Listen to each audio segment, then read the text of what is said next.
Dad's collapsed. While I was preparing dinner, my husband Caden rushed home. What? We hurried to the hospital where his father was taken. He had suffered a subarachnoid hemorrhage. By the time he was brought in, it was too late. His father passed away. My name is Alicia. Caden and I were college friends. We reconnected at a reunion and started dating. We have been married for 2 years now, both of us. 32. Caden's father owned a company. Caden had always been learning the ropes under him, but with his sudden passing, Caden was set to take over as CEO. I thought there might be some resistance to such a young CEO, but seeing Caden's dedication, he was surprisingly accepted smoothly. He even got along with the senior executives, or so I thought at the time. A year after Caden took over the company, he came home, ate his dinner in silence, and started drinking. Caden wasn't much of a drinker. Hey, are you sure you should be drinking that much? Mind your own business. But you have work tomorrow, right? Just leave me alone. I don't care about the job anymore. The company's going under anyway. Caden blurted out, visibly upset. What do you mean going under? Things aren't going well? Yeah, they say the company's falling because I took over. With that, Caden slammed his drink on the table. They keep saying I should know better as a CEO, that I should take responsibility. The board always criticizes me. I don't think I can handle it anymore. Caden's face shifted from anger to the brink of tears. Sure, Caden might have his shortcomings. It's natural for a CEO to take responsibility. But from what he's told me, it seems the board is putting too much on him. His father always treated me like his own daughter and helped us a lot. The thought of Caden ruining the company his father started was unbearable. Is there anything I can do to help? Caden looked up, a hint of annoyance in his eyes. Well, you have experience in accounting and a secretary certification. You could be of help, but I don't know if it's cool to ask my wife for help.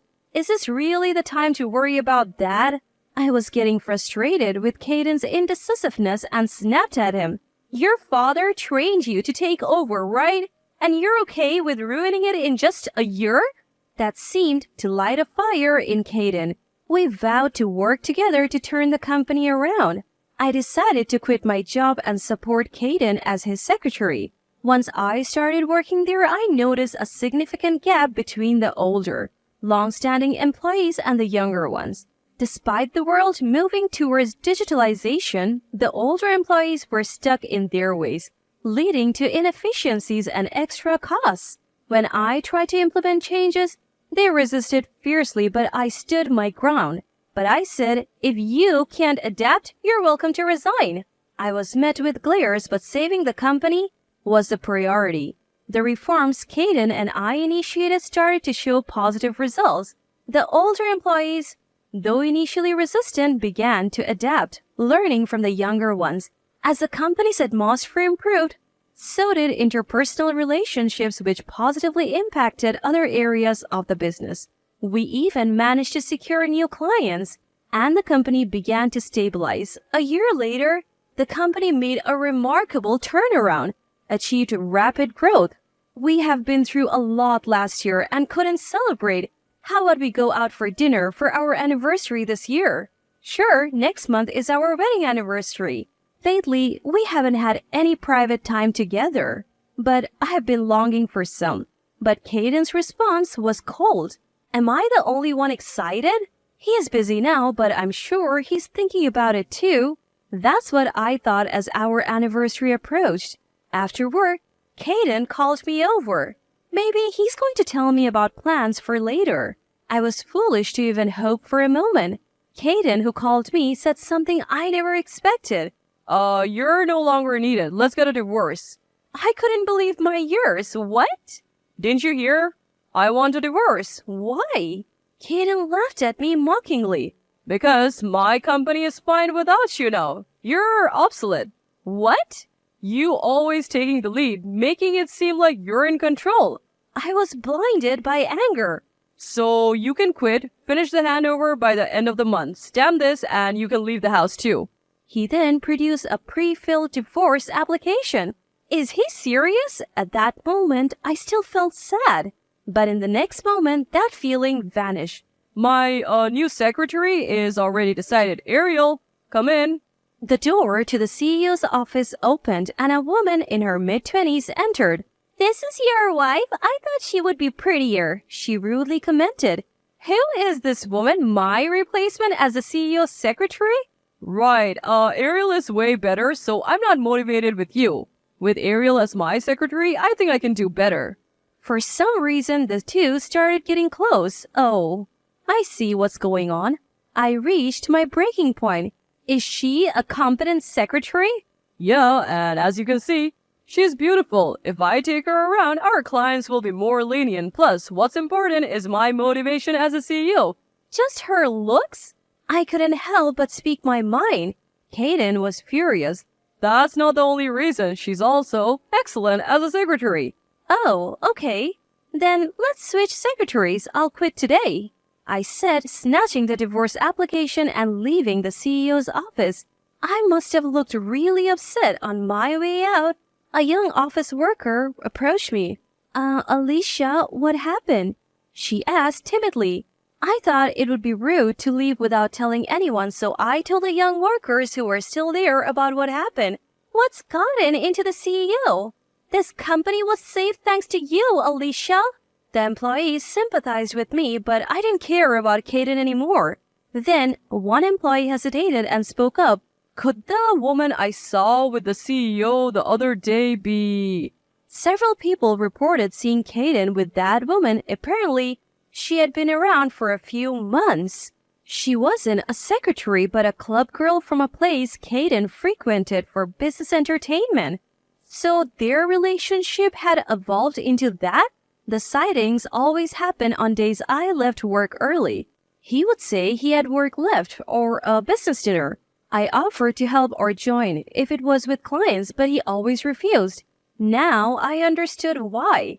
Some employees had considered telling me but didn't want to hurt me with mere suspicions. They decided to wait for concrete evidence, although they tried to persuade me to stay. I couldn't. After all, Kaden was still the CEO. I said my goodbyes. Most of the executives had gone home, but a few remained in a conference room. I knocked on the door. When they opened, they looked flustered. I noticed some documents but ignored them. I've decided to leave the company. Please take care of things from now on." They simply thanked me for my hard work, so I left. The next day, I quickly found a new place and moved out while Kaden was away. I filed the divorce papers and took a deep breath. What had my life become? I visited my father-in-law's grave thinking it was the end. That's when I finally cried.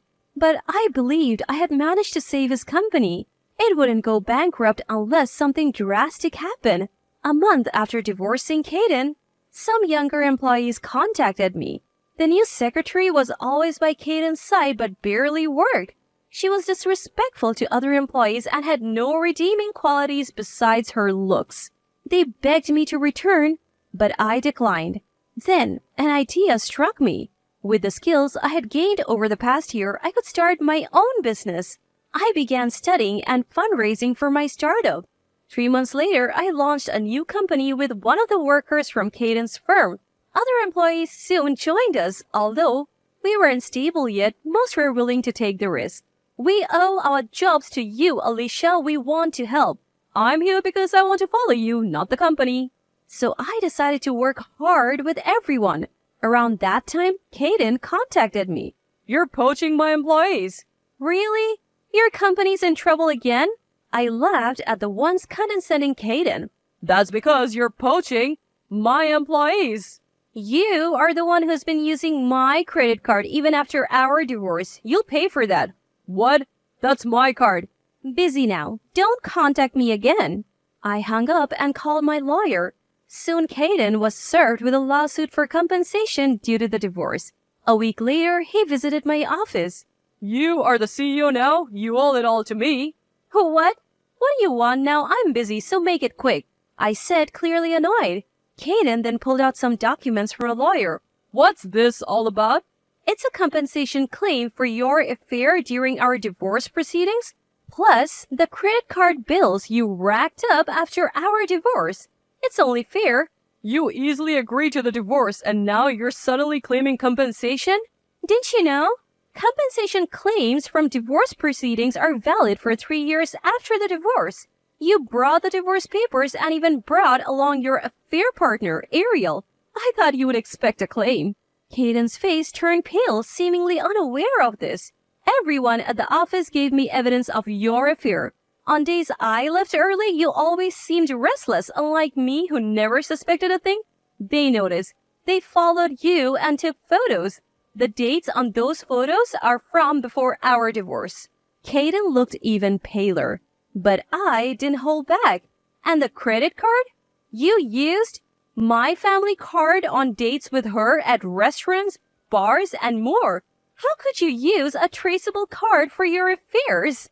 I sighed in disbelief. Suddenly, Caden's demeanor changed. I'm sorry, I truly am. Now you apologize? Actually, my company is on the brink of bankruptcy. Our clients are leaving, and I can't afford the compensation. I need your help. I couldn't help but laugh. How many times will you run your company into the ground? If you're in such a pinch, why not ask your competent secretary for help? But Ariel, she doesn't even have a secretary certification and can't do the job. My laughter grew louder. You said her beauty would charm clients, right?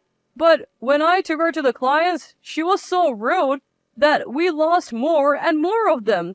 Now, only a couple of companies whose older CEOs like Ariel remain. Huh, figures.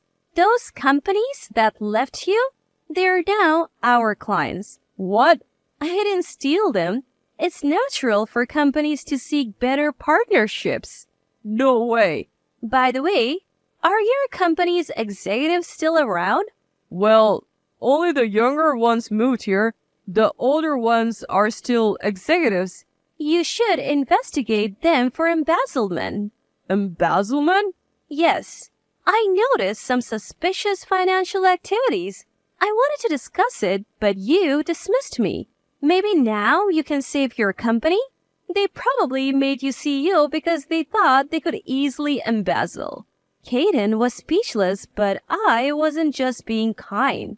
So you'll probably save your company. Make sure to pay the full compensation from our divorce in one go. Considering the division of assets, you can't afford it.